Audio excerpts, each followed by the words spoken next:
bolinha está com Se for lavar é que deve ter mudado. Tenho que experimentar.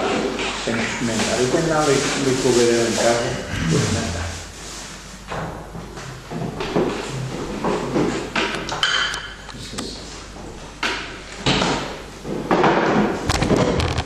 Então a pessoa que veio deixou, foi montar. Ele teve cá, um inventor, o dono, não sei o que daquela coisa, e ele trouxe um saco cheio daqueles pequeninos. Depois a mulher do pintor andou a distribuir, mas eu não lhe pedi nenhuma. E depois havia umas grandes e daquelas pequeninas que ficaram por aí. Ok. Nosso novo técnico.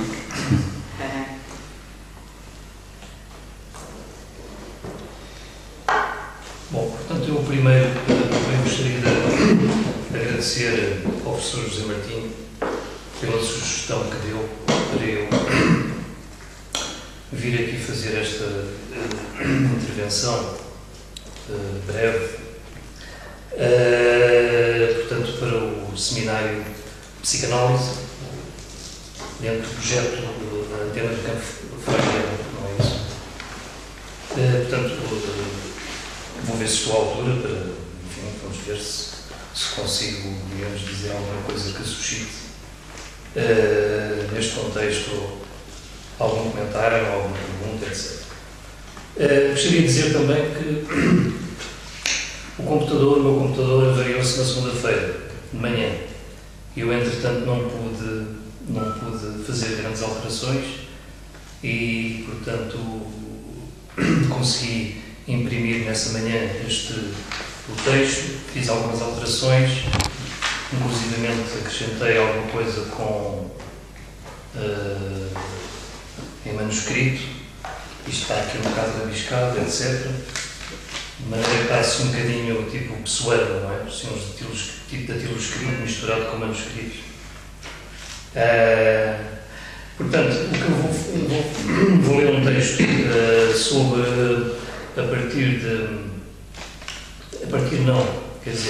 foi-me pedido que falasse um pouco sobre, a partir de uma comunicação que fiz num colóquio em Sintra. Pediram-me para falar sobre Álvaro de Campos e a questão portanto eu escolhi a questão da escrita em Álvaro de Campos. Cada pessoa falava sobre um dos heterónimos e o ortónimo. E, portanto, mas eu optei desta vez por falar de Bernardo Soares. Eu penso que Bernardo Soares, enfim, no fundo, entra mais nesta questão da escrita, não é? Quer dizer, embora isto atravesse todos os heterónimos e o ortónimo. Portanto, eu passo aqui então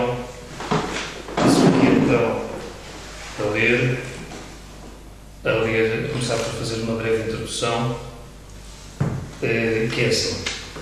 Há um ponto que me parece importante na escrita poética de Pessoa, seja em prosa ou em verso. Diria que é a função de escriturário profissional de Pessoa que entra em jogo num jogo de distâncias e proximidades com a sua escrita poética ou literária. Daí também o estranho e inovador aspecto descritivo que se desenrola nos seus textos, tanto em prosa como em verso, sugerindo uma certa secura, motivo que talvez tenha levado Teixeira de Pascoais a não o ter compreendido como pleno poeta. Não é por acaso que Alain Badiou, no seu texto Uma Tarefa Filosófica, Ser Contemporâneo de Pessoa, constando no seu livro Pequeno Manual de Estética de 1998, nos fala da eventual secura que referimos. Passo a citar. Mas devemos ser sensíveis, na obra completa de Pessoa, a um materialismo poético bastante particular. Se bem que seja um grande mestre da imagem surpreendente, este poeta reconhece à primeira leitura numa espécie de nitidez quase seca do dizer poético. É, aliás, por isso que ele consegue integrar na própria sedução poética uma dose excepcional de abstração. Fim de citação. Com efeito, este aspecto apontado por Badiou tem a ver, do nosso ponto de vista, com a narrativa pessoana, se assim se pode dizer, na sua articulação com certas funções profissionais do homem Fernando Nogueira Pessoa. Como sabemos, ele foi escriturário e tradutor em várias empresas ou firmas, correspondente estrangeiro em casas comerciais, definição profissional da pessoa europeu.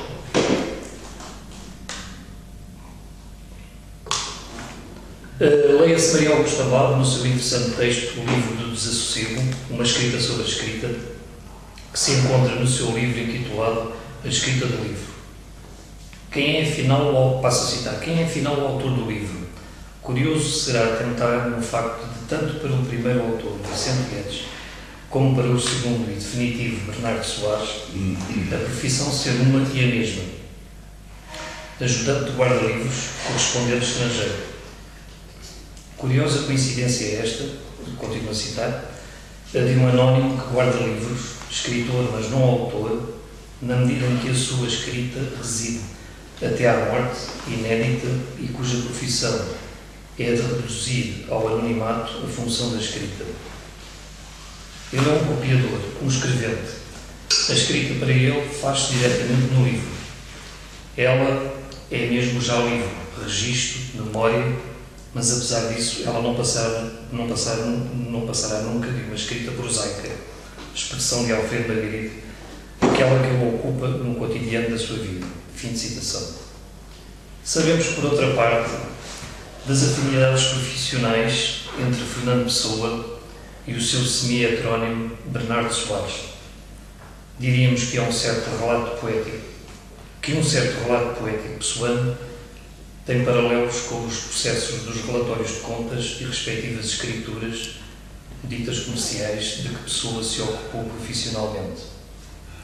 Citemos Eduardo Lourenço, em O Lugar do Anjo, na seguinte passagem que termina designando Pessoa como um contabilista neutro.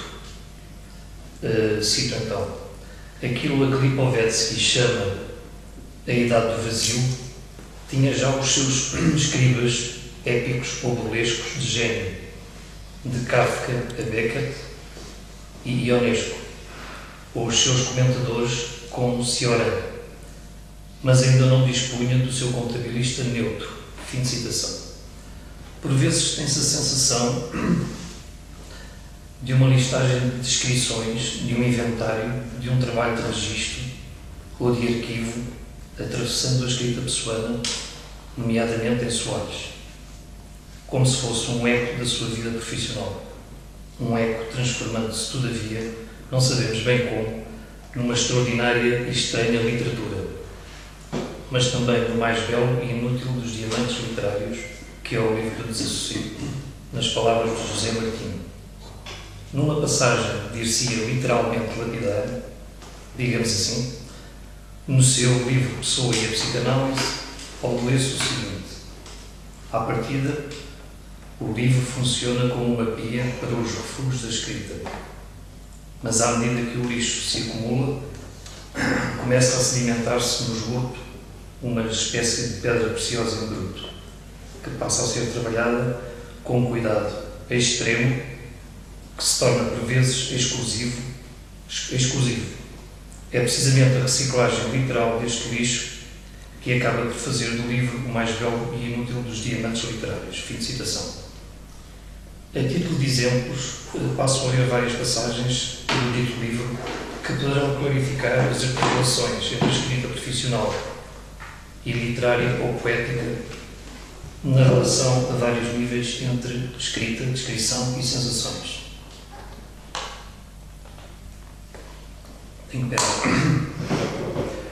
E com um sorriso que guardo para meu, lembro que a vida que tem estas páginas com nomes de fazendas e dinheiro, com os seus brancos e os seus traços à régua e de letra, inclui também os grandes navegadores. Segunda passagem: escrevo como quem dorme e toda a minha vida é um recibo por assinar. Terceira: em certa altura da cogitação escrita na ortografia original, segundo a versão de 82, de Teresa Sobral Cunha e Maria Ariete Galhós. Já não sei onde tenho o centro da atenção, se nas sensações dispersas que procuro descrever, como a tapeçarias incógnitas, se nas palavras com que, querendo descrever a própria descrição, me embrenho, descaminho e vejo outras coisas. Por último, a quarta passagem. As frases que nunca escreverei, as paisagens que não poderei nunca descrever, com que clareza as dicto à minha inércia e as descrevo na minha meditação. Quando recostado não pertenço senão longínquamente à vida, talho frases inteiras. A par disto, através de um processo de certo modo constativo ou constatativo, as palavras e as frases como que retumbam, ressoam nelas mesmas e umas nas outras. Produz-se assim um efeito ecoante da voz e de possíveis múltiplas vozes. Esta questão é abordada pelo José Gil, pela multidão, das vozes pela multidão, mas pode não ser visto só nessa perspectiva. Mas eu também ainda não me dediquei suficientemente a essa questão das vozes, que é muito interessante. A escrita, só a escrita também não. Penso que há aqui necessidade de estabelecer também um paralelo com a questão das vozes. Aliás, na mensagem, isso é muito nítido. Por vezes temos a sensação que aquelas figuras ecoam. Há um espaço que se cria e as vozes ecoam. Portanto, produz-se assim com um efeito ecoante da voz e de possíveis múltiplas vozes, o que permite um efeito de espaço ou de espaço literário, para usar uma expressão de Blanchot. As frases traçam-se como linhas ou lançamentos, termo emprego por Soares, desdobrando-se noutras linhas. A escrita desenrola-se como que se desembrulha, graças em parte à sua sintaxe, mas também devendo-se ao próprio contexto de escriturário, correspondente estrangeiro, que lida com envelopes, cartas, como se tratassem de estranhas formas, cruzadas com estranhos conteúdos, folhas pautadas, constituindo o trabalho do tal contabilista neutro, a partir do qual se inicia o processo literário do livro. Ora, é partindo daqui que se poderá falar um tanto esquematicamente. Não, eu preferia citar aqui, saltar aqui para não me demorar. Não, continuo aqui.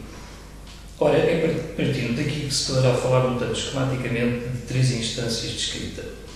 Portanto, vou falar das tais 3 instâncias de escrita, que é no fundo a principal questão que gostava daqui de tratar, mas, portanto, isto não é um texto de teoria, não é um estudo de teoria literária, não sou um estudioso de teoria da literatura. Também não quero uma grande pretensão em termos de ser um estudo filosófico, é uma reflexão, é um pensamento, uma reflexão sobre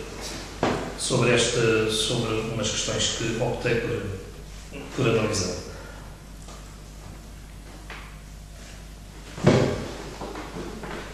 Peguemos neste exemplo que passo a citar. Escrevo atentamente, curvado sobre o livro em que faço lançamentos, a história inútil de uma firma obscura. E ao mesmo tempo o meu pensamento segue com igual atenção a rota de um navio inexistente por paisagens de um Oriente que não há. As duas coisas estão igualmente nítidas, igualmente visíveis perante mim. A folha onde escrevo com cuidado nas linhas pautadas os versos da epopeia comercial de Vasques e companhia. Passo agora a referir a primeira instância.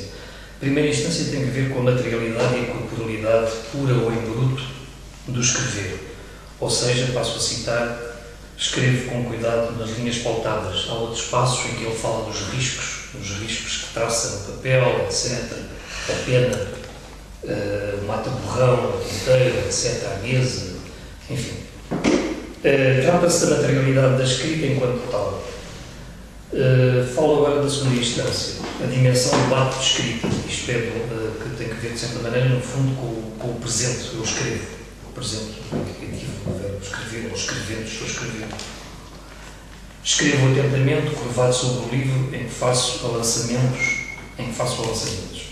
Aqui já a corporalidade e a descrição do ato de escrever têm a ver com a materialidade, mas desloca-se para outra contextualização, não só a da folha, e as linhas pautadas. Passo à terceira instância, a dimensão da descrição do estado de coisas, reportando-se habitualmente ao que é da ordem do dizer, do conteúdo poético ou literário, enfim, daquilo que emerge quando estamos a ler um romance e, digamos, a nossa imaginação está a trabalhar.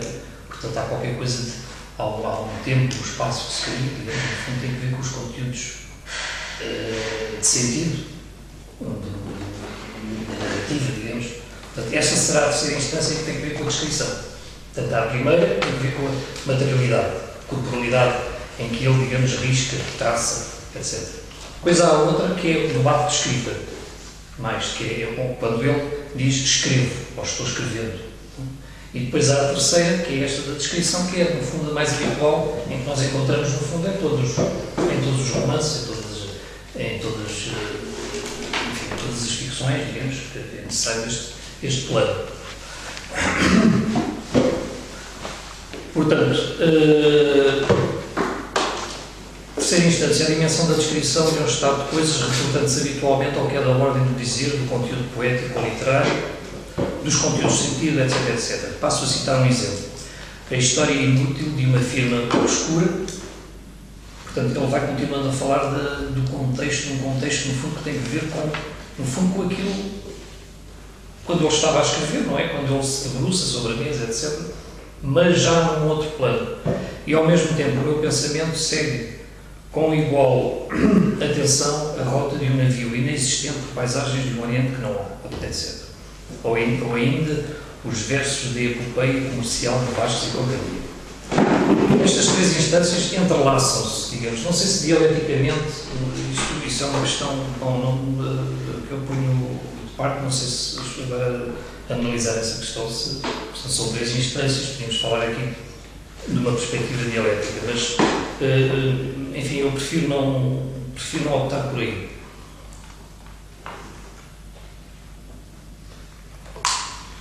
Portanto, estas três instâncias entrelaçam-se e a articulação escrever-descrever abre por seu turno para um campo difícil de definir, tendo a ver com outras formas de imaginação, de sensações, mas também condição de possibilidade de pensar inovadoramente o real e o sonho nesta oscilação entre a vida e a ficção. Portanto, no fundo, estas elas entrelaçam-se e cria-se a partir deste cruzamento um novo plano, digamos assim, literário, e enfim, a partir daqui pode-se fazer, digamos, penso eu, alguma análise a partir daí. Mas digamos que isto não é uma novidade total. Estou a falar das três instâncias, bem, não sei se fui eu que sugeri, enfim, em princípio, mas falar sobre a escrita em Fernando Pessoa, isso é, tantos autores que falam sobre a escrita, tantos falam, Eduardo Lourenço, José Gil, tantos. Há uma passagem interessante em Diferença e Direção, páginas 47 e 48. A Maria Augusta Bato tem um livro espantoso que já citei sobre a questão da escrita. Portanto, eu vou dar aqui um salto para não ser muito demorado. E, portanto, passo a repetir isto.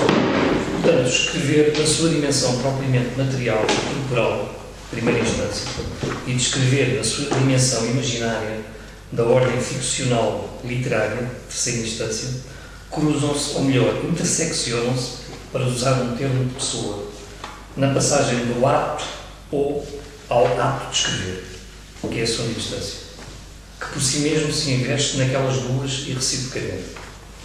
Mas abre-se assim um arco ou um campo por fora. Esta operação é condição de possibilidade de pensar o sonho, a vida ou o real, abrindo novos caminhos ao pensamento e à filosofia. Na obra já citada, não fala Badiou do pensamento poema em Fernando Pessoa. Nesse texto, Badiou considera ainda Pessoa como um dos poetas decisivos deste século e, particularmente, se procurar pensá-lo como condição possível da filosofia. Portanto, fala Badiou, portanto, penso que é um filósofo a ter em conta. Não? Mas Pessoa não precisa de estar sempre a escrever sobre a escrita, porque realmente não é preciso estar sempre aqui a entrar nisto.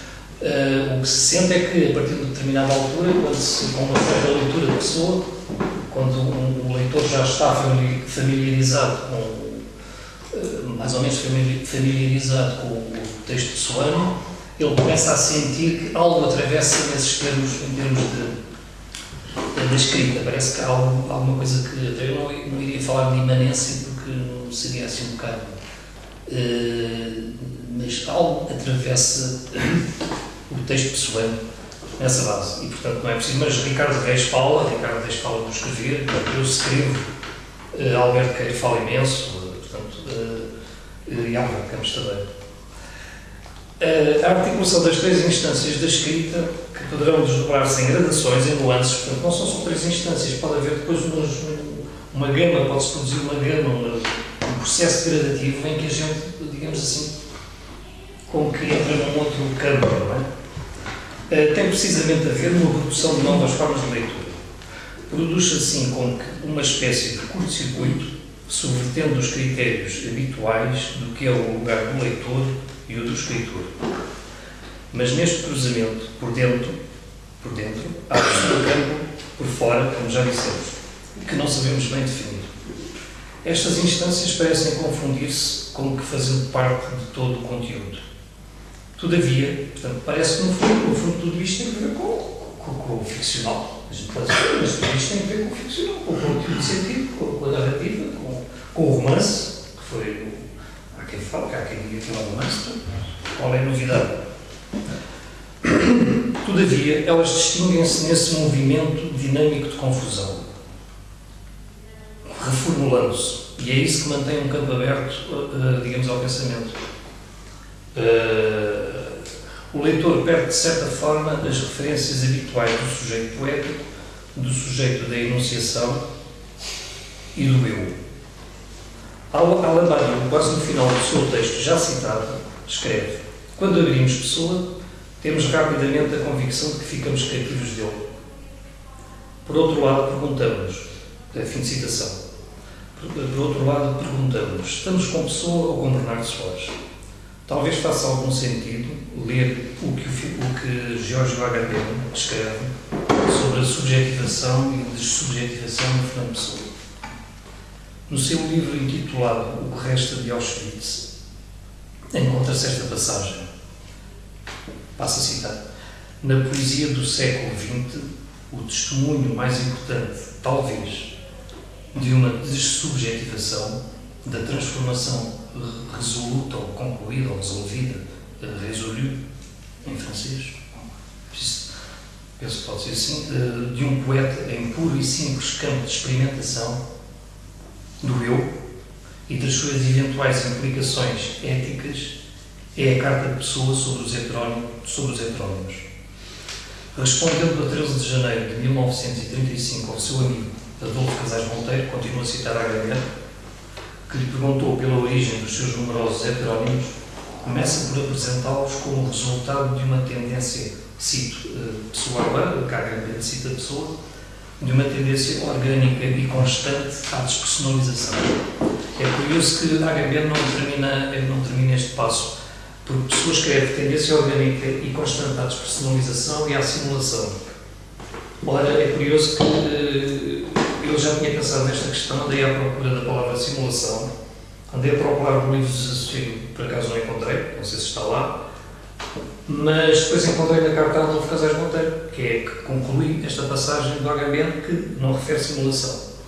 Ora, eu parece-me que é interessante a questão da simulação, que acabei por escrever ontem ou anteontem, portanto, acabei por escrever ontem ou anteontem um texto sobre a questão de simulação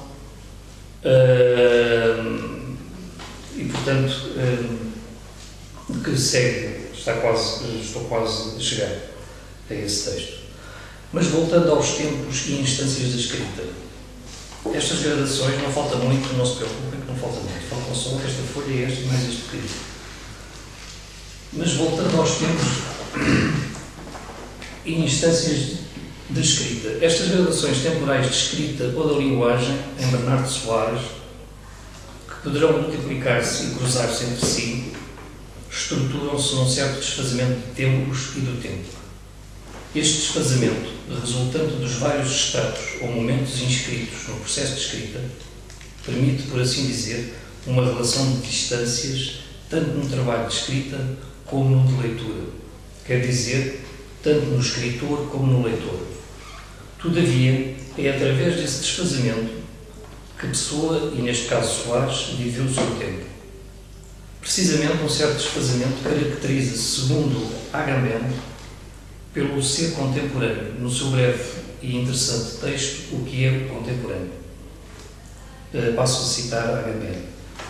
A contemporaneidade acusou uma singular relação com o seu próprio tempo, ao qual se adere, tomando contudo suas distâncias.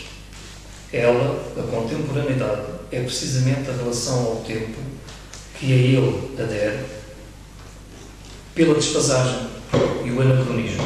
Fim de citação. Ora, nos nossos dias, com o imediatismo, com a instantaneidade, a aceleração instalada e a velocidade, estranha contradição de presença e ausência, corremos o risco de não viver em grande parte do nosso tempo. Quer dizer, a imediatidade tecnológica que nos é, digamos assim, configurada no presente, apoiada de certa forma na alta resolução e na alta definição, faz com que nós entremos no presente, vivamos o presente, mas nessa imediatidade, nessa instantaneidade, é como se ao mesmo tempo nós não acompanhássemos esse presente. Houvesse uma espécie de essa atualização e desatualização permanente. Aliás, se fez nas notícias. Aliás, eu quero, isto está no texto, mas eu já estou aqui a falar um pouco por fora do texto. Nas notícias, essa substituição permanente de presente sobre presente, de instante sobre instante, de notícia sobre notícia, faz com que, no fundo, nós, de certa maneira, digamos, corramos o risco de não acompanhar, não estar suficientemente a par do presente. Não sei se pode dizer assim. Aliás, isso vê-se na literatura, hoje a literatura, os romances, toda a ficção, a poesia, etc., grande parte da literatura é lançada, digamos assim, mal é escrita, é publicada. Bom, mas eu vou passar ao texto. Corremos o risco de não viver em grande parte do nosso tempo, não por desfazamento, mas precisamente por não pormos em jogo. E a maioria da literatura e da poesia atuais, do nosso ponto de vista, corre também esses riscos. De tão aderente, de tão coincidente, sem desfasagem e anacronismo, de tão demasiadamente facilitada, por força do ritmo de mercados e de indústria de comunicação. Portanto, isto terá eventualmente implicações sociais, políticas e ontológicas e, por que não, psicanalíticas, ao nível, enfim, que os presentes poderão esclarecer ou analisar com muito mais competência do que eu. É que ser coincidente com o seu tempo, no sentido de ser atualizado, não é ser contemporâneo, na perspectiva ainda de Agamben. Cito: aquele que pertence verdadeiramente ao seu tempo, o verdadeiro contemporâneo, é aquele que não coincide perfeitamente com ele nem adere às suas pretensões, e define-se neste sentido como inatual. Mas precisamente por esta razão, precisamente por este intervalo e este anacronismo, e é isso que se produz, que se verifica na escrita, nesses graus de escrita, e que também a heteronimia traz esse jogo de tempos, não é? Enfim, por este intervalo e este anacronismo, ele está mais apto, o contemporâneo, do que os outros a perceber e a atingir o seu tempo. Agora, faria aqui uma ponte, falta só esta folha, que eu escrevi ontem, portanto, isto não é muito... Isto precisa ainda de análise, precisa de alguma leitura, etc. Faria aqui uma ponte entre esta desfasagem de que fala Agamben e a simulação, segundo Pessoa, relativamente aos heterónimos e à escrita. Pois, como eu lembrei, Agamben não falou de simulação.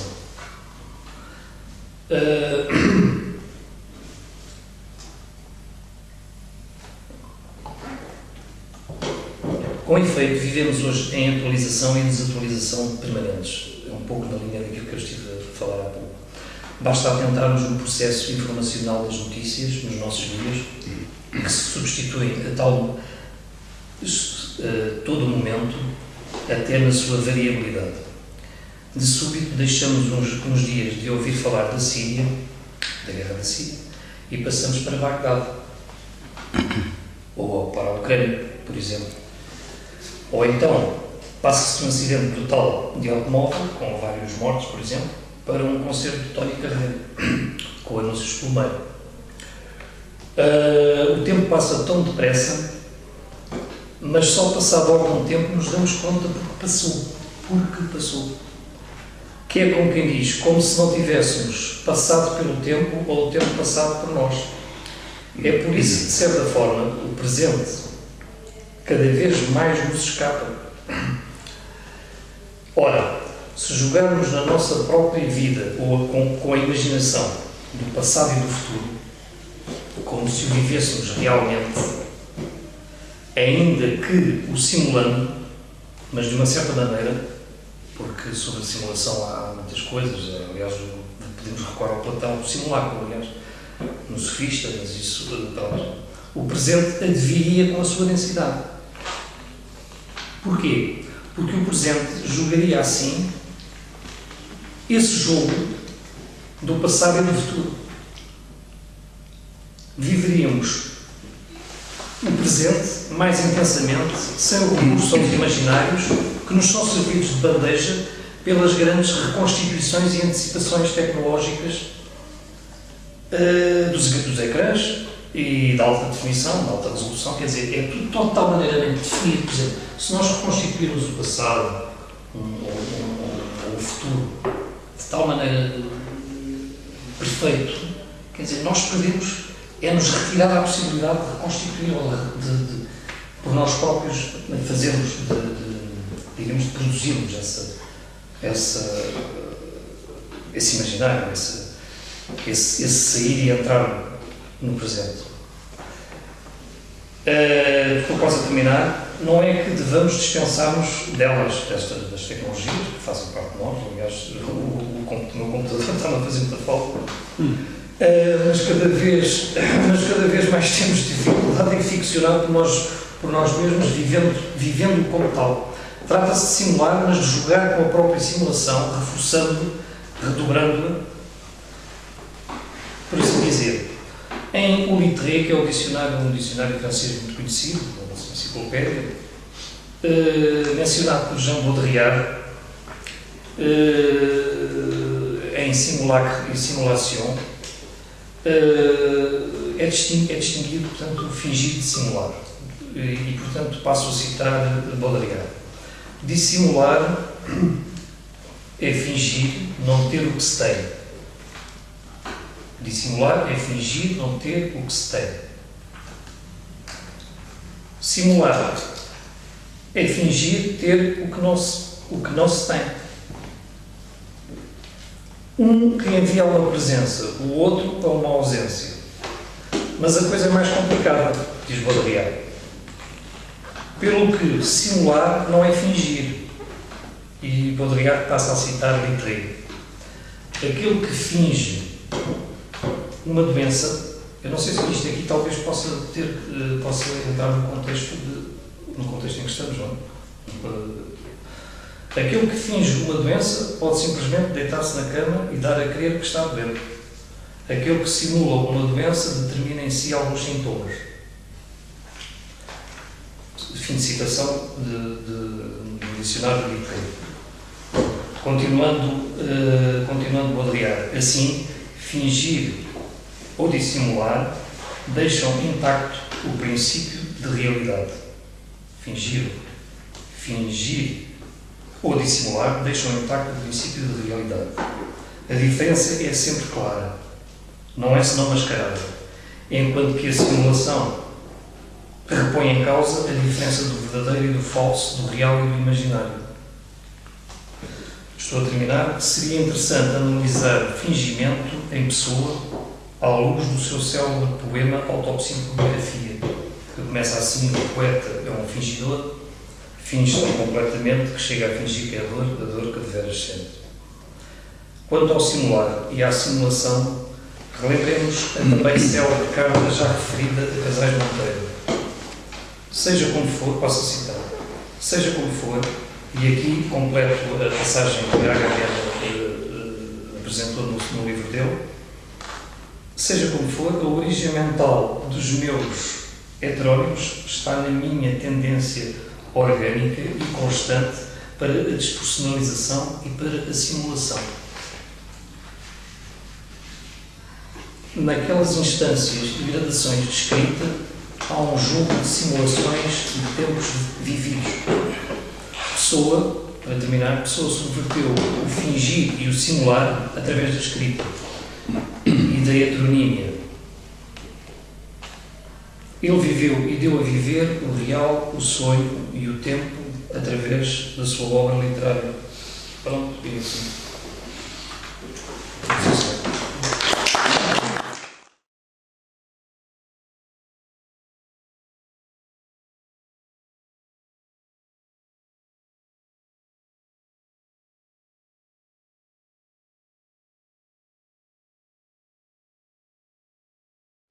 Se vocês não se importam, eu pego na palavra. Bom, primeiro para agradecer ao Luís. Eu não gosto. Estas coisas têm que ser todas cortadas. Inclusive, eu não sei se as discussões são interessantes para filmar também. Quer dizer, está em casa a imagem pública das nossas encontros. Nós trabalhamos. Não, o filme fica porreiro. Não, Isto eu também vou cortar isto. Bom, como isto é para cortar, Eu corto no YouTube, já há um sistema para cortar no YouTube, vou cortar isto, claro. Já há um sistema que eu aprendi que introduzi lá há pouco tempo, em que se pode cortar por meio. Eu não sou um técnico. Não sou um técnico, não sou um técnico. E só sabia cortar do princípio e ao fim. Agora já é possível. Fazer edições também não sei, tenho que pedir a um amigo para me fazer, aqueles genéricos, etc. Já isto vai ser cortado, não é? Isto tudo Estas explicações. ainda eu não sei, será? Pronto. Bem, então vamos cá deixar na sociedade 20 ideias. Bem, em primeiro lugar, agradecer ao Luís por ter aceito este desafio. Ele que sabia que estava aqui num ambiente de psis, e até disse naquela maneira que me enviou que Estava um bocadinho assim. sobre a psicanálise, bico calado, nada. Eu até dizia que achei graça à expressão, porque a psicanálise é uma aposta, né, para que nós falemos. Bom, de qualquer maneira, depois vou ouvir o que é que cada um tem para dizer, mas eu queria salientar qualquer coisa na leitura que o Luís fez hoje, que me parece perfeitamente psicanalítica, mesmo se ele se calhar não acredita nisso, não é? Ele mostrou que o nosso querido Pessoa, que é um dos meus perseguidores pessoais também, mas que de vez em quando aparece no seminário da ACR, nós trazemos-lo para aqui, ou trazem-no de força, está na boca de gente muito bem, não é? Ele já esteve outrora na boca de Jorge Luis Borges, de Roman Jacobson e outros, não é? Otávio Paz, e agora temos o Badiou, o Agamben, o Baudrillard e muitos outros, não é? Para não falar do lado dos psicanalistas. Não percebo, fica bem, o professor é o representante aqui da... Não, mas tem tudo a cortar, só vamos ouvir o Luís na gravação. Okay. Bom, mas vejam bem o que o Luís fez, hein? É assim, ele estava a ler uma passagem do Agamben, citando, enfim, Pessoa, e a carta em particular ao Fernando Monteiro, e depois, de repente, acaba a citação numa palavra, despersonalização, e não fala da simulação. Isto é mais ou menos o que pode fazer um psicanalista, não é? Então, mas porquê que este... O HB não falou de simulação. É isso que eu estou a dizer, o Luís notou isso. Pois. E não só notou, sim, mas porquê que este homem não fala de simulação, então vamos ver eventualmente o que é simulação, não é? Fez a sua investigação pessoal. Ou seja, isto é uma leitura que podia se chamar analítica, mesmo se o Luís não se apercebe disso. ou apercebe-se, no sentido em que ele pega, ele conhece o texto original, digamos, ele percebe que há ali um corte que não é forçosamente inocente, e então o que é que ele quis esquecer, eventualmente para a argumentação da poesia após Auschwitz, porque é que ele quis esquecer a questão da simulação. Já que isso não tem consequências, não só ao nível do artigo do Agamben, mas eventualmente até com consequências políticas, podemos dizer porque é que a simulação é apagada. E nesse aspecto penso que é importante que ele, neste caso o Luís, tenha tentado ver onde é que isso nos podia levar, encontrou pelo caminho o Jean Baudrillard, mais uma referência à pessoa, que há uma diferença entre fingir e simular, etc. Bom, então isso no primeiro ponto. O segundo ponto é, de facto, quando comecei a trocar uns mails com o Luís e vi a intervenção que ele fez em Sintra, que eu enviei isso para todos, e começámos a perguntar se eu já tinha lido o meu livro, que eu na altura não tinha, e depois disse assim, uma passão que parecia um bocado que no que ele dizia sobre a pessoa havia uma grande influência do José Gil e sobre o José Gil escreveu articulado sobre a questão das sensações em pessoa. E o Luís disse, como é possível, que foi aluno dele, etc. Mas eu disse, bem, então, porque é que não veio falar? Em vez de estarmos aqui os dois a trocar mails, vem falar ao seminário e, enfim, há lá outros leitores de Pessoa, etc. Eu vou pedir a toda a gente para ler Pessoa antes dessa quarta-feira, não sei se este convite foi aceito ou não, mas podemos discutir um bocadinho mais sobre isso. Bom, é evidente que a primeira evidência é que o Luís acabou por desviar um bocadinho, não só passou do Álvaro de Campos para o Bernardo Soares, mas acabou por falar um bocadinho de outra coisa, né? E não só falou um pouco de Bernardo Soares e do livro do Desassossego, mas de certo modo trouxe Pessoa para os dias de hoje, para a atualidade, para eventualmente esta mixórdia de notícias, né, que nós temos aí, que se passa da guerra da Síria para o concerto de António Carreira. Ontem no Facebook, naqueles grupos que aparecem, a pedido de adesão a um grupo, havia um grupo que era a favor, viva ao 25 de Abril, e a seguir havia o grupo dos amigos da Bimbi, não é? Ou seja, de facto, nós vivemos num mundo assim muito estranho, não é? Onde tudo se mistura.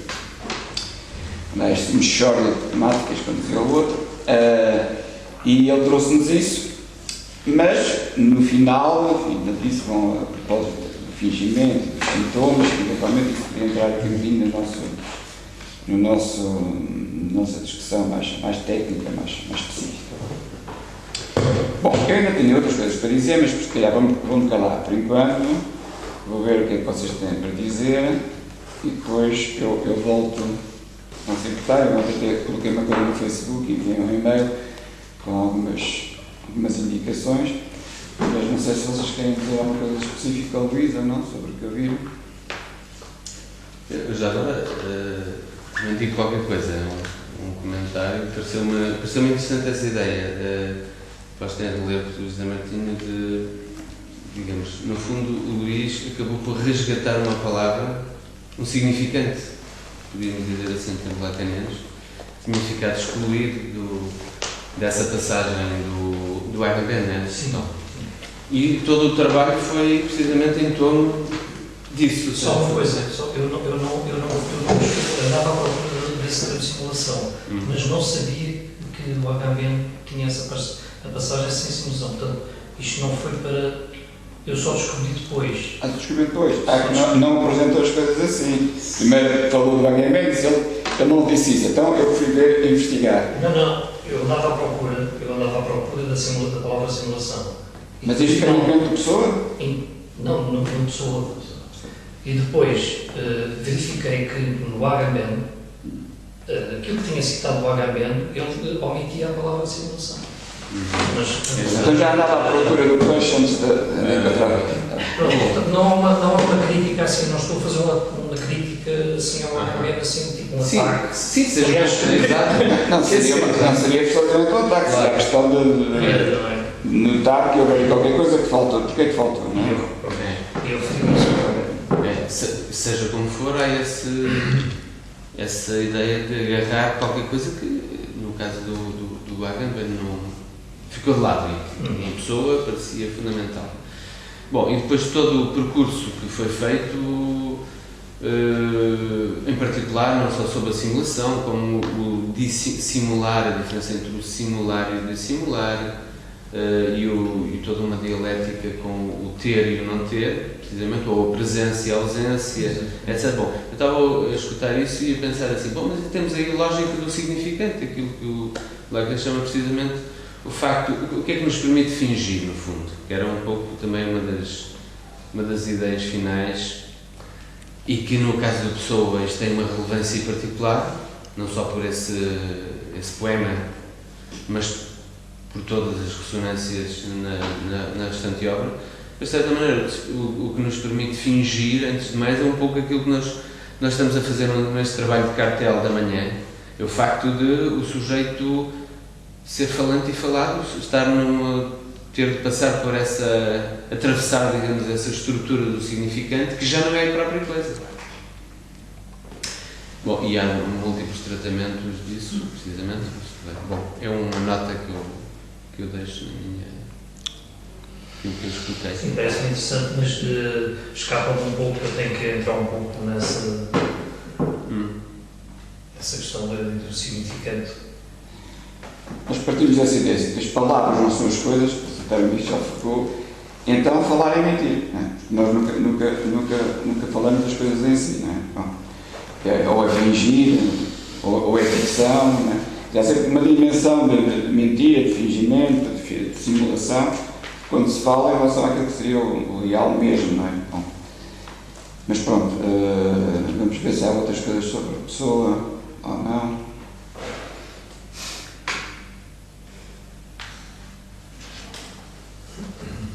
Sabe que ninguém fez o trabalho de cá.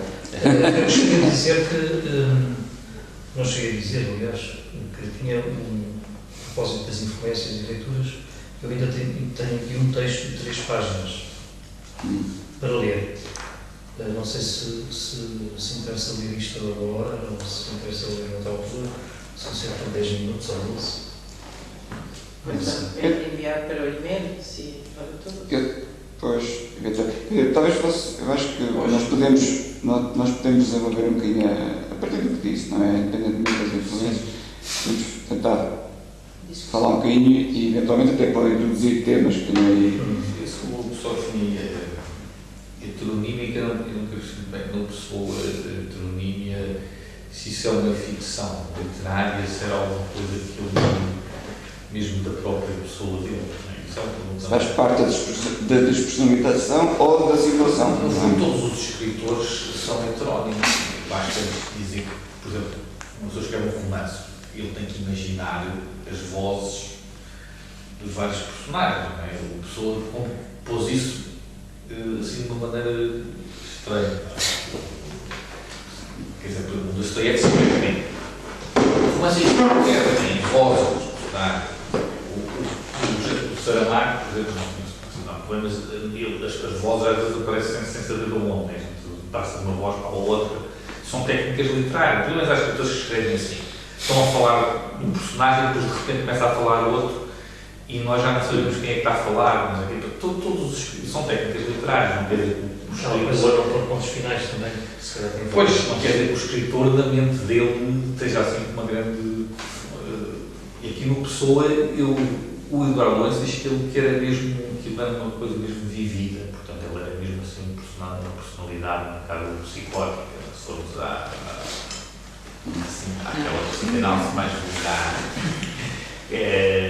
Bom, eu sou heteronímio, não sei se alguém quer falar antes de mim.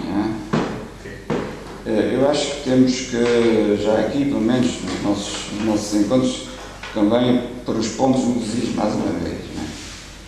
A heteronímia em Pessoa é qualquer coisa de original e de excepcional, não tem nada a ver nem com os pseudónimos, nem com a invenção de personagens imaginários ou com vozes que questão das vozes e da escrita também é uma questão interessante, que as vozes, por exemplo, aparecem no Marinheiro, que na altura trabalhou, e há entre os especialistas, porque os especialistas de pessoa é uma raça muito complicada, não é? É gente muito complicada, não é? Aliás, temos agora mais dois amigos especialistas, que é Cláudio e o Nuno, que devem ter recebido um e-mail, não? Vem cá, sim. Vem para casa, não sei. Mas os especialistas de pessoa é uma coisa muito complicada, porque eles normalmente, se tiverem uma faca no bolso, apanham o outro especialista ali à esquina e uma facada. Querem ser todos especialistas de pessoa. Mas mesmo entre os especialistas de pessoa e daqueles que agora são assim relativamente conhecidos, há uma grande polémica sobre isso, né? que até se pode observar o nível da contabilidade supostamente neutra, a expressão do Vitor Lourenço. Ou seja, quantos heterónimos é que há? E quanto mais há especialistas, e quanto mais eles vão para a área, vão mexer na área, mais eles encontram nomes esquisitos que nunca tinham visto, etc. Às vezes são um bitinho com uma assinatura. E então, pronto, há aí uma grande polémica. Então, primeiro, que se tivesse descoberto isso, durava alguns anos, porque, como vocês sabem, a pessoa publicou pouca coisa em vida e desconhecia-se muito como é que a obra se organizava. Mas, as últimas novidades é que já há 246 heterónimos. Esta é do Richard Zenit, porque a novidade anterior, houve uma altura, durante vários anos, foram 72. Depois o Calvacanti, aquele brasileiro que fez uma biografia muito polémica, esse descobriu 176 heterónimos. Né? E agora o Richard Zenit, que não quer falar a ninguém, porque está a preparar um grande livro sobre pessoas, parece, segundo as informações que eu tive, que já descobriu 246. Mas há uma outra grande especialista, né, que é a Teresa Rita Lopes, que se opõe determinantemente a esta ideia, que ter nomes ou personagens, esse drama ingente, como dizia o Pessoa, isso não faz um heterónimo. Heterónimos só há 3. E há um que é o mestre deles todos, que é o Alberto Carreiro, depois há o Alberto Campos, há o Ricardo Reis, e há o Pessoa ortónimo, que não é o heterónimo, que é o Pessoa ortónimo. Só há, quer dizer, a estrutura da heteronimia são 3. E porquê que isto é completamente diferente? É que mesmo o Bernardo Soares, não é? Bernardo Soares também não é. Ele chama-lhe uma figura minimamente alheia ou um semi-heterónimo. Porque é muito importante, precisamente, isto no meu livro eu insisto sobre isso, que haja uma estrutura tripartida, 3 heterónimos e um ortónimo. É? Isto tem uma função na própria estruturação da obra.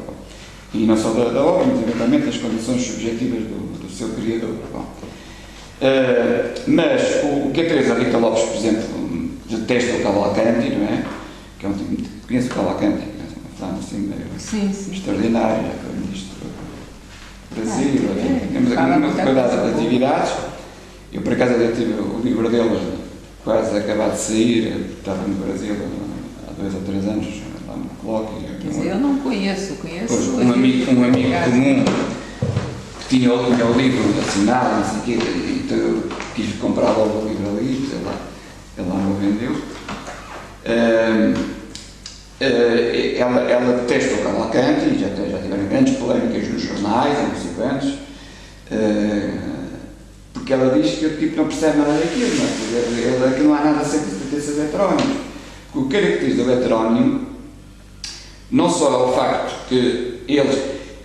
Outro ponto, parênteses, claro, me fecho muito rapidamente, mas eu naquele bloco da Gulbenkian, que tive há uns anos, em que falei também de Pessoa, eu até nessa altura tentei demarcar o que era a heteronomia de Pessoa daquilo que no DSM chama-se a síndrome das personalidades múltiplas, que é uma nova categoria inventada pelos americanos, enfim. Mas uma das características dessa síndrome das personalidades múltiplas é que as personalidades, desdobramento da personalidade, vamos falar assim, eles não se conhecem entre si.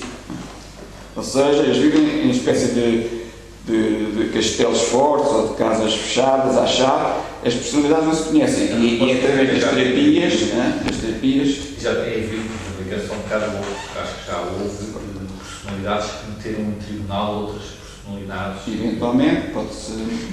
Isso foi aceito. Acho bem. No mundo de poucos, mais não. Bom, mas há isso, é que nos casos clínicos que são descritos por aqueles que deu, alguns best-sellers depois que se venderam por causa disso, não é? É ao nível das terapias, digamos que se vai começando a ter alguma consciência que de facto são personalidades separadas. No caso da pessoa, não só elas se conhecem perfeitamente, elas têm relações muito particulares. É muito importante que haja um mestre, não é? Porque são todos, de certo modo, discípulos daquele mestre, não é? E não só tem esse relacionamento próprio, mas é um relacionamento que não é só um relacionamento poético, ou literário, pode ser filosófico, etc. Porque há um outro também, que é o António Mora, que é um filósofo de Pessoa, que é um discípulo de Kant, supostamente, mas é sobretudo um discípulo do mestre Queiro. Ele transforma a poesia de Queiro em filosofia neo-kantiana, qualquer coisa assim. Mas, ou seja, eles têm relações muito importantes entre si e depois eles são representados com os seus horóscopos próprios, as suas referências biográficas, eles conhecem-se perfeitamente tudo isso, um estudou ali, o outro nasceu ali, o outro tem aquela via, o outro formou-se naquilo, e tudo isso faz parte da estrutura da heteronimia.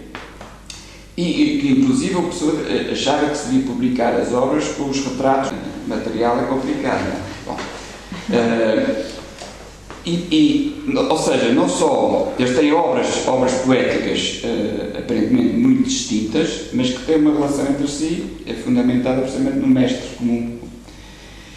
E esse tipo e depois não só tem essas relações todas ao nível da obra, mas ao nível da vida. Por exemplo, o Pessoa, quando é que é um namoro para bom fim, como ele diz para a Ofélia Queiroz, às vezes quem vai ter com a Ofélia não é o Fernando Pessoa, é o Álvaro de Campos, não é? E depois aquilo está estragado. A Ofélia queixa-se da Pessoa, mas porque é que agora o Álvaro de Campos veio? Eu já estava à tua espera, aquele mexe a prazer, não sei o quê, vê lá se tu não o trazes a próxima vez, não sei o quê. Ou seja, eles interferem na própria vida, não é? E dos namoros, não é? Isto deve, digamos assim, deve querer dizer qualquer coisa. Isto não é por acaso e coisa assim. Portanto, isto só para situar um bocadinho que a heteronimia tem uma singularidade, porque já houve várias pessoas que tentaram, se calhar já estava em pirando da erva, etc. Mas não, é só uma coisa muito específica e que eu tento explicar no livro, que eu tenho, do ponto de vista psicanalítico, que eu tenho uma função própria, não é? Mas só vai funcionar durante um certo tempo, em pessoa. Em Pirandello, por exemplo, estava-me a lembrar do Ninguém 100 mil. De facto, quando nós lemos aquilo, de facto era uma espécie de esboço no final, mas nada comparável precisamente àquilo que depois... As personagens à partir do autor... Da vida, não é? Sim. Eu estava a pensar um bocadinho mais no Kafka, por exemplo, Platão, não sei o que, tem aqueles personagens. A gente não sabe quem é o Platão, não é? O Platão não é necessariamente Sócrates. A opinião de Platão podia não ser a de Sócrates. Eu estás a pensar que sim, mas não. O Platão podia ser... E que são personagens que, de certo ponto, são inventados do Platão, não é? E todos os... Portanto, no Pessoa, a questão é que aquilo é uma invenção que ele passou como sendo uma coisa da vida, o que está a dizer que tinha a ver com a vida dele. Ele tornou não são só personagens de um diálogo platónico ou de um romance. Evidentemente, há romances que têm milhares de personagens, mas não é bem a mesma coisa, não é? São coisas completamente... Eles têm uma vida própria, autónoma, mas têm relações entre si, isso também é muito importante, não é? É como se fosse, de facto, as tais personalidades múltiplas, só que depois têm uma estrutura relacional muito específica e importante, por várias razões, não é? Tudo isso é muito importante. Mas isso, eu aconselho aqueles que ainda não leram o meu livro, que não é só o meu livro, é um trabalho, enfim, foi feito por muita gente na altura. Bom, pronto, mais outras? Não, só há um aspecto importante que é da heteronímia, que é um nome associado a uma personalidade, enquanto no pseudónimo é um nome que se adota de Mas o ímpar também tem complexidade. Também não Penso que é pseudónimo, não é? É Sim, sim. Heteronímia, heterónimos é inventado por uma pessoa. Enfim, isto pode ser desenvolver mais, mas eu pensava que eu tinha dito já perceber que não é bem a mesma coisa. Bom, mas há outras perguntas em relação ao que o Luís disse, ou sobre a pessoa que interessa para aqui. Eu tenho muita coisa para dizer ainda, Eu fiquei com expectativa porque eu não sabia que hoje o Luís ia apresentar. Só soube ontem, quando postou precisamente aquela ideia do desassossego. Também não ficou claro que toda a gente que o Luís vinha falar hoje. Eu não sabia. Eu tenho isso para vocês verem. Pronto, escapou-me isso, provavelmente, como eu estava a apresentar também. Que eu até já tinha dito várias vezes, que na terceira semana de julho. Mas fiquei na expectativa em relação, nomeadamente, ao significante de desassossego.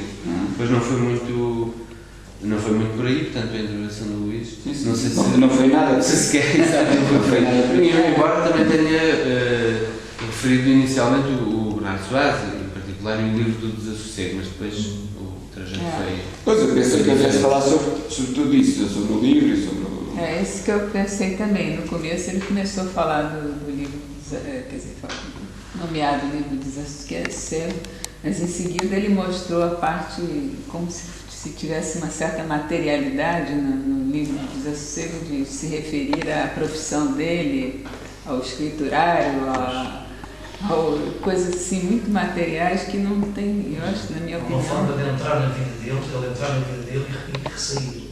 Ou sair. Quer dizer, para mim, há uma droga, há uma confusão, a gente fica um bocado. A Selma não tem essa leitura, não é?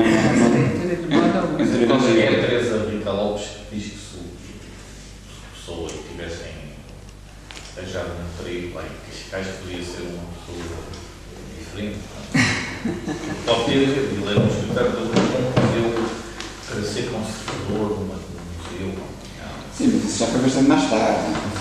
Depois de ter ganho ali o prémio da mensagem. Não sei, acho que ela disse isso no jornal, não sei porquê. Mas os especialistas às vezes dizem assim umas coisas. Mas a Teresa Rita Lopes até costuma dizer umas coisas mais ou menos acertadas, só que ela gosta tanto de ser a número 1 especialista da pessoa que está a. Mas ela até é uma pessoa que conhece bem.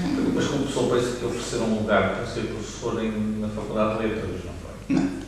Eu tenho a impressão que sim. Ela foi da Nova o tempo todo. Eu nem sequer era formada. Mas na altura o curso de Liceu chegava-se lá. Como profissional. Não, mas eu acho que é boato. Isso não parece existir. Se não arranjar uma prova. Uma vez falou da vida dele, na pessoa há uma grande disrupção, quer dizer, entre a vida que ele tem, não é? E depois o que ele se tornou, não é? Aliás, eu vi isso na televisão, uma pessoa que o conheceu e não se tinha percebido que ele era um grande poeta. Iam uns focos com ele no partido. Mas ele era alguém perfeitamente anónimo durante a vida, não é? Só algumas pessoas, em particular o grupo da presença de Coimbra, mesmo o João Gaspar Simões, que teve e tem a importância que tem na difusão da obra da pessoa. Ele, desde que ele veio viver para Lisboa, ele nunca se encontrou pessoalmente com a pessoa. E, no entanto, foi biógrafo e trocava algumas cartas. Quer dizer, a pessoa viveu sempre muito longe dos círculos literários. Havia assim, um ou outro de vez em quando.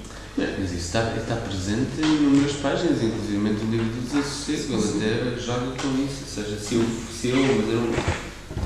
isso tirava-me algum ser conhecido, tirava-me algum gozo de algum modo. Não sei se eu uso propriamente esta palavra, mas é preferível assim. Portanto, ele torna também isso, como tudo o resto, aliás, como tema de escrita, matéria de escrita. Mas a maneira como ele se veste tem qualquer coisa de particular. Como se arranja, como se. Há ali qualquer coisa que difere. A gente vê as fotografias e há ali qualquer coisa que. Não sei se. Os óculos, pronto, os óculos. Ele tem uma educação. Aquele bigode em triângulo, assim como. Aquele laço, aquele sobretudo. Já há qualquer coisa que estuda. parece muito mudar. Não, sim, mas teve muitas vistas naquela época. As fotografias que ele tem no Martim, para ver se assim um tipo vulgar a ver uns copos. Ele bebia mais copos noutros sítios. Mas, não, mas quer dizer, ele, aquela fotografia assim, Flagrante dele. não esqueci que ele teve uma educação inglesa, mesmo se foi em Durham, não é? E tinha um certo tanguismo, digamos assim, um pouco inglês, mas não era isso, ele não cultivava propriamente isso. Só que as fotografias ficam um bocado icónicas. Enfim, há uma particular que ela está a andar pela Rua Garrett, o chapéu, isso, parece vestir assim, mas aparece outras vezes de facto em mangas de camisa, a ver um copo de 3 ali na pagada, não sei o quê. Bom, mas há tudo. Mas então, há mais alguma coisa sobre a pessoa? Não, eu sobre a questão dos heterónimos, o Agamben depois nesse texto fala de subjetivação, dessubjetivação, porque naquele momento em que o Pessoa se encosta na coma e escreve os versos do Caim, e depois do Álvaro de Campos, não é? Em todos, aliás, penso que é mais ou menos. Isso tudo é simulação. Isso não existiu. Mas depois aquela reação da chuva oblíqua em que ele quer voltar a ele próprio. Sim. O Agamben fala do processo de subjetivação. Subjetivação, parece que fala 3 vezes. E há quem, pois o José Gil fala de um heterónimo na própria pessoa. Há um processo de heteronimia nesse processo em que ele digamos assim, nessa reação, quando escreves no oblíquo, se não estou muito em erro, portanto, há quem já fale, a generalizar, há quem já fale de um heterónimo de pessoa, quer dizer, ele não é o mesmo, aliás o Agamben também diz que ele não é o mesmo já, mas há um heterónimo, hetero-heterónimo, já se fala de um hetero-heterónimo, pronto, era só. Mas isto já são... O Fernando Pessoa autório não é o da chuva oblíqua, não é o Fernando Pessoa, quer dizer, se nós conseguimos distinguir estas coisas. Agora, enfim, há tanta coisa para dizer sobre o Fernando Pessoa. É evidente que quando este livro precedeu os preliminares, os preparativos para que se trabalhou antes deste livro, isto tem a ver com preocupações, nós podemos dizer, psicanalíticas e não filosóficas, nem literárias, nem políticas, etc. Houver João, técnicos, mais a ver. Depois também está sempre aqui, geralmente está sempre aqui. Então a pessoa não foi. Isto é tudo para cortar, por isso. Eu já pedi Eu ao João Guerra, ao João, para fazer assim. Eu vou rodando, quer dizer. Nós fomos a falar e não Mas é que fica um bocado estranho depois não ver quem é que está. Não faz graça. Isto não é para passar, isto não é para ser. Não é para ser cobrir. Faz conta que é um heterónimo. Fica como uma voz filosófica. A voz de manhã. Eu vou posso tirar uns momentos assim, ou outro momento assim. Sim, porque está a ser um. Isto não apanha, é o ângulo. Porque eu acho que também nós não temos que publicar tudo, senão depois vai aparecer como a história da Bíblia, da Guerra da Síria, eu acho que temos que fazer uma seleção daquilo que se publica, sob a forma de vídeo, ou de livro, ou outra coisa qualquer, senão apenas estamos a contribuir para...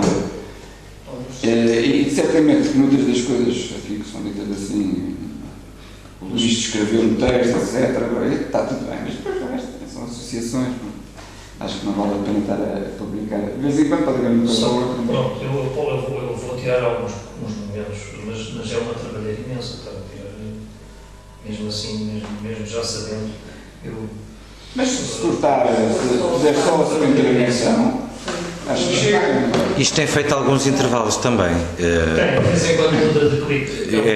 Para e retoma. Chega aos 40 e tal minutos, 50 e tal minutos e retoma outro clipe. Eu tenho que pedir a um técnico para me cortar isto em vídeos de 15 minutos, porque por causa das limitações de...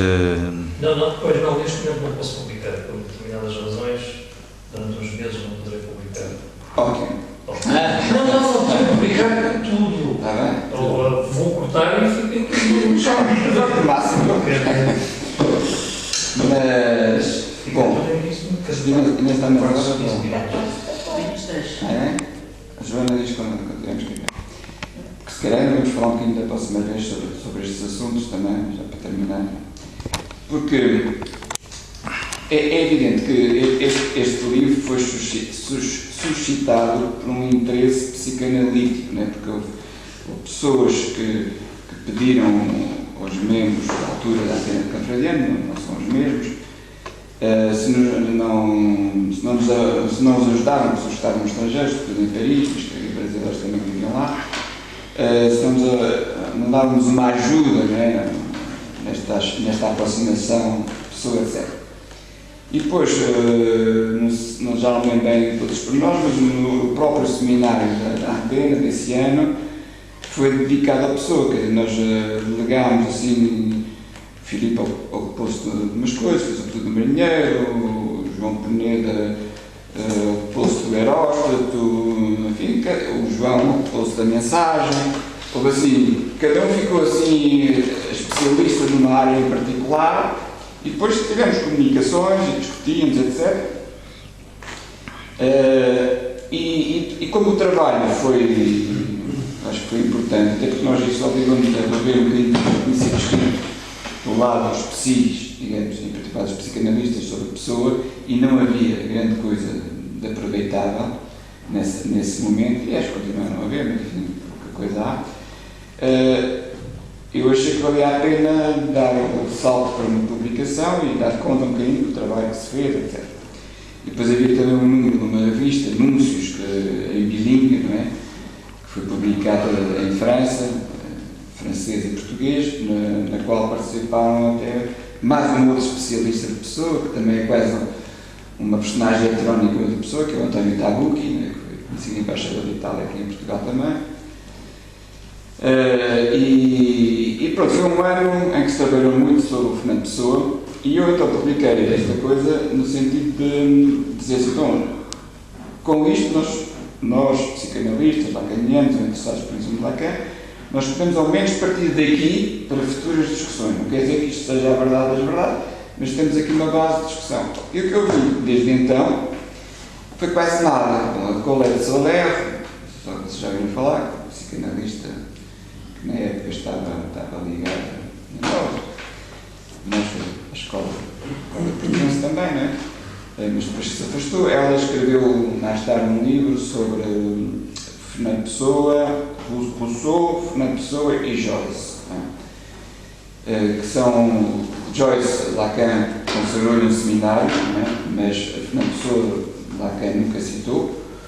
Paulo Siqueira, que é um outro psicanalista brasileiro, que também trabalhou aqui connosco nessa altura, escreveu-me recentemente a dizer: nunca perdoei Lacan, porque eu estava convencido que ele tinha citado pessoas nos escritos e não está lá. Mas conheciam, né? Eu disse: Paulo, não tens que me perdoar é a ti, porque pensavas que o Lacan tinha citado, de facto, o Lacan possivelmente não conhecia a pessoa. Podiam ter conhecido através do Roman Jakobson, porque o Roman Jakobson tinha escrito um texto sobre a pessoa, é um texto muito esquisito, mas interessante, mas o Lacan nunca falou de pessoa, e entre os psicanalistas, assim, menos da nossa comunidade, alguns de vez em quando dizem assim uma baboseira ou um lugar comum sobre a pessoa, mas ninguém tentou escrever mais nada, a não ser de facto a Colette Soler, que tenta fazer uma coisa um bocadinho mais avançada. Eu acho que isto continua a ser uma base de operações, não é? Mas infelizmente tem sido muito silenciado, muito esquecido, às vezes desconhecido, há pessoas que não sabem que isto existe, não é? Mas o que me interessou nessa altura, eu penso que também as pessoas estavam no seminário, nós partimos um bocadinho eventualmente, ou pensámos, mesmo implicitamente, naquilo que Lacan, o que levou Lacan a Joyce. Não é propriamente o que levou, mas o que é que o levou a fazer um dos seus últimos seminários sobre Joyce, não é? O seminário sobre o sintoma. O Lacan até conheceu o próprio Joyce quando era novo, o Joyce vinha fazer umas leituras a Paris, umas lectures, e em casa de uma senhora, enfim, uma espírita relativamente conhecida na época em Paris, uma fenómeno meio estranho, mas enfim, acho que teve uns contactos interessantes, inclusive com o mago da Boca do Inferno da pessoa, eles eram amigos.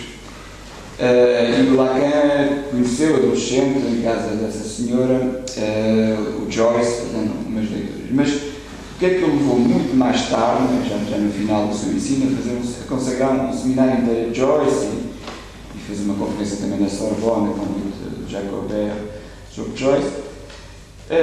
Foi de certo modo esta ideia, que Joyce é um psicótico. Não há dúvida. Mas, apesar de ser psicótico, nós não temos testemunhos que ele tenha fenómenos elementares de psicose. Enfim, menos mais conhecidos, como alucinações verbais, etc. Como é que soube que era um psicótico? Isto é melhor ler o seminário e ver. Ou seja, é a ideia que Joyce conseguiu um milagre. Ele salvou-se da sua psicose. E não se salvou através de uma terapia, não foi ver médicos, nem psiquiatras, nem psicólogos, nem psicanalistas. Ele, aliás, quando fala dos psicanalistas, há uma altura que ele brinca um bocadinho com Freud e Jones, né? Ele brinca com ele, né? Chama-se uma espécie de Dupont e Dupont, não é? Tintim. Quer dizer, Joyce tem uma antipatia grande por tudo que é psicanálise, etc. O santo homem. Mas ele resolve o problema e se calhar de uma maneira mais airosa que resolveria se tivesse estado na clínica. Não é? E sempre que eu espírito que os artistas têm mais a ensinar aos psicanalistas que os psicanalistas aos artistas. Não serve para nada nós estamos a dar lições aos artistas, não é isso? Mas quando eles conseguem milagres, é interessante que o psicanalista se interroga como é que eles conseguiram. Pode ser deste género, pode ser outros milagres. E, de certo modo, o Lacan a defender nesse seminário sobre sintoma é tentar perceber como é que Joyce conseguiu livrar-se pela sua arte da psicose. Como é que a arte o salvou da psicose. E sem a psicanálise. Não é? Ou seja, que há ali qualquer coisa que interessaria ao psicanalista entender para a prática futura. Não é? Como é que é possível aqui, fazer isso? Mas houve outros que não conseguiram. Há outros que não conseguem. Não é suficiente ser artista para... Estava a lembrar do Oderlin, que teve 36 anos, internado. Virginia Woolf também, né? Quer dizer, O Virginia Woolf também depois. vamos chegar a entender. Não é suficiente ser artista, ou escritor, ou poeta para se safar nem da psicose, nem do suicídio, nem nada. Não é? Claro.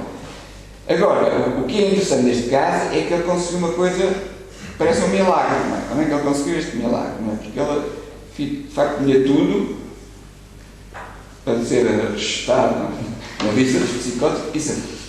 E, de certo modo, foi isso também que nos chamou a atenção em Pessoa. Não é? A Pessoa também tem tudo para ser um psicótico. E depois de tentar desenvolver isso melhor. Mas nós também não temos notícia disso, não é? Não temos um único testemunho, nem na arte, nem fora da arte. Ele tem, por exemplo, alucinações verbais. Ele nunca consultou realmente nenhum psiquiatra. Ele viu uma vez o Vegas Muniz, mas assim, mais tipo consulta médica, coisa da ginástica, que o Vegas Muniz era ginástica sueca, que o Vegas Muniz receitava na época, não é? Mas não, ele pensou escrever aos psiquiatras para fazer o seu próprio diagnóstico do que é que eles pensavam, nem sequer enviou a carta. Quer dizer, ele nunca teve acompanhamento médico, nem psicológico na altura, nem havia psicanalistas em Portugal sequer. Mas ele estava interessado pela psicanálise, por fora, tinha o Leonardo da Vinci na sua biblioteca, etc. Mas ele, à sua maneira, conseguiu, e de uma maneira diferente de Joyce, safar-se da psicose.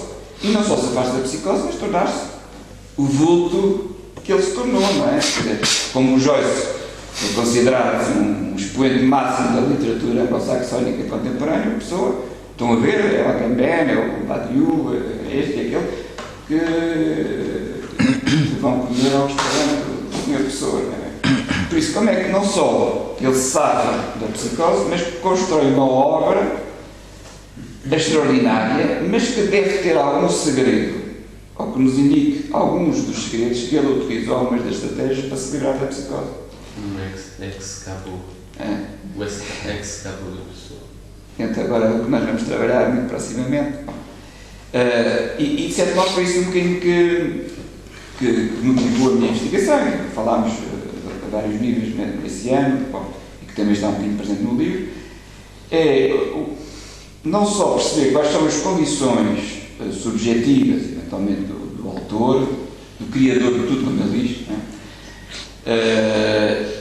mas qual é a estrutura da obra, como é que a obra se estruturou para que tenha conseguido salvar a pessoa da psicose, ser um asilado, um louco de asilo, ou coisa do género. Apesar de ter muitas vezes esse receio de se tornar louco, como a avó Dionísio, não sei o quê. Várias vezes malas feitas para o médico. Pois, mas nunca lá esteve. Nunca lá esteve. Várias vezes malas. Pronto, digamos, este livro é uma tentativa de entender melhor, não é? A partir do ensino de Lacan, não é? Mas como é que as coisas foram feitas. Sobre isso, talvez possamos falar da próxima vez um bocadinho. Pronto, isto não há nada a fazer. Posso é partir a máquina, mas o livro não vai. Mas isto não vai forçosamente ser.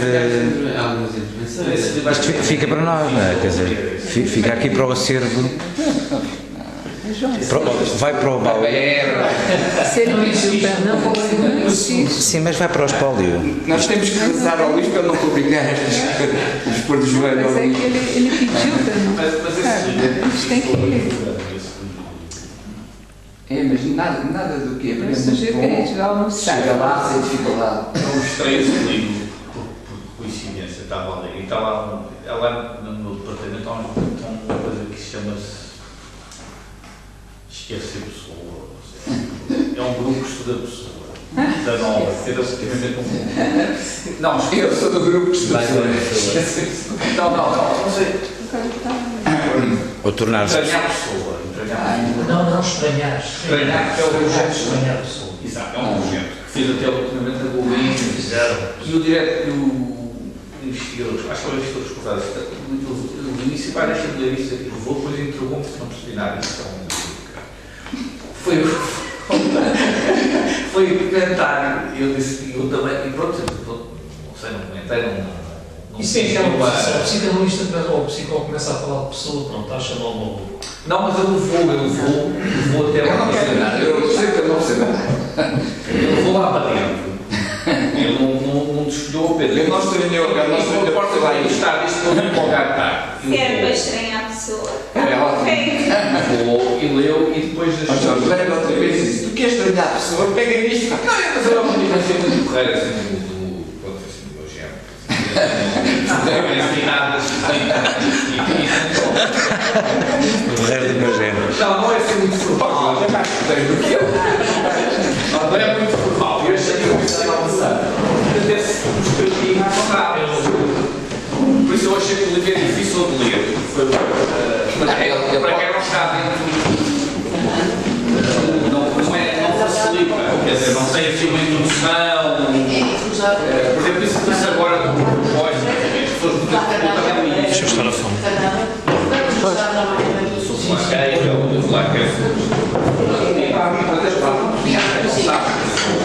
Quer dizer, é um livro muito elíptico. Isto não foi um livro para o livro muito elíptico. Talvez eu escrevesse um para o grande volume de páginas. Mas as primeiras páginas acho que foi muito e acho que há problema. Depois foi assim, foi